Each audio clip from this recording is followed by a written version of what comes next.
సుగాలి ప్రీతికి న్యాయం జరగాలని ఆ తల్లి చేస్తున్న పోరాటానికి మేము ఎప్పుడూ మద్దతుగానే ఉన్నాం, ఇప్పుడు కూడా మద్దతుగానే ఉంటాం. అయితే దాన్ని అవకాశంగా తీసుకొని కొంతమంది ఆమె చుట్టూ చేరి ఆమె చేత రకరకాల మాటలు పవన్ కళ్యాణ్ గారిని అనిపిస్తున్నారు. అది తప్పు. ఎందుకంటే పవన్ కళ్యాణ్ గారు చేసిన తప్పు ఏదైనా ఉంటే అది కేవలం మానవత్వంతో ఆమె వచ్చినప్పుడు ఒక 4-5 గంటలు ఆఫీస్లో ఆవిడతో టైం స్పెండ్ చేయడం, ఆ తర్వాత ఆవిడ గురించి వెళ్ళి ఆ ఇష్యూ మీద పెద్ద ర్యాలీ తీయడం, ఆ తర్వాత అధికారం లేకపోవడం వల్ల న్యాయం కొద్దిగా డిలే అయింది.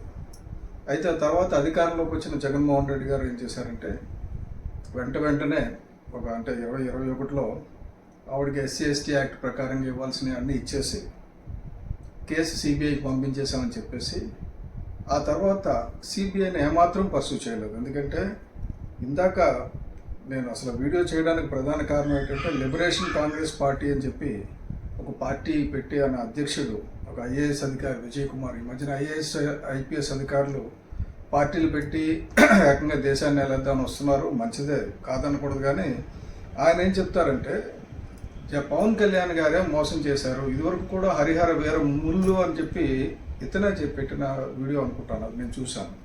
కాబట్టి ఇతనికి ఏంటంటే ఎవరో ప్రోత్సహిస్తున్నారు వెనకతల నుంచి డబ్బిచ్చి.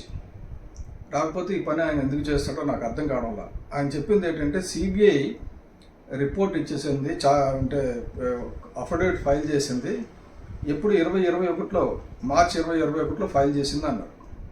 నేను ఈ వీడియోతో పాటు పోస్ట్ చేస్తున్న దాంట్లో నేను ఆ షీట్ కూడా చేస్తున్నాను. అంటే case details right from beginning, case మొదలైన దగ్గర నుంచి ఈ రోజు వరకు కేసు ఏం జరిగిందన్న కేసు హిస్టరీ కోర్టు దాంట్లో ఉంటుంది, రికార్డ్స్లో ఉంటుంది. నేను తీసి ఫైల్ చేస్తున్నాను. 23/2/2021 CBI తరపుని ఛార్జ్షీట్ ఫైల్ అయింది కోర్టులో. ఛార్జ్షీట్ కాదు, కౌంటర్ అఫిడవిట్ ఫైల్ అయింది. కౌంటర్ అఫిడవిట్ చెన్నకేశవులు గారు ఫైల్ చేశారు. అది రిటర్న్ అయింది టెక్నికల్ కారణంగా. అది రిటర్న్ అని క్లియర్గా కోర్టు డాక్యుమెంట్లో కనబడుతుంది, కోర్టు రిజల్ట్ దీంట్లో.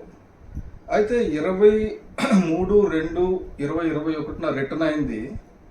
జగన్మోహన్ రెడ్డి గారు గవర్నమెంట్లో ఉంటుండగా మళ్ళీ CBI కోర్టుకి అఫిడవిట్ దాఖలాలు లేవు. ఎందుకంటే గవర్నమెంట్ కూడా పర్సూ చేయలేదు. కూటమి ప్రభుత్వం వచ్చిన తర్వాత CBIని పర్సూ చేస్తే. Please subscribe Citizen Voice and like and share please.